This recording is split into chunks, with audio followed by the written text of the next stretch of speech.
Salam əleykum əziz izləyicilər. 600 baş bax bu sortda super damazlıq heyvanlar satılır. Bax belə heyvanlardır. Birinci, ikinci, üçüncü qar.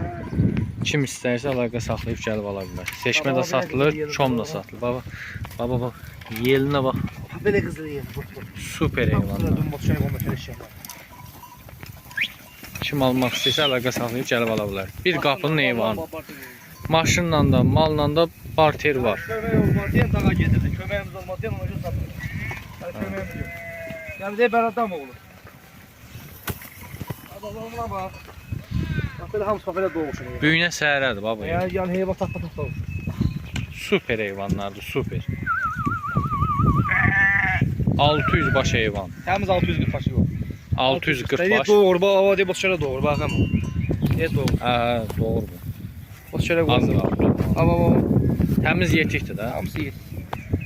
Heyvan da siz doğumuna görə qoyun dağa etməli. Yox, super heyvanlar.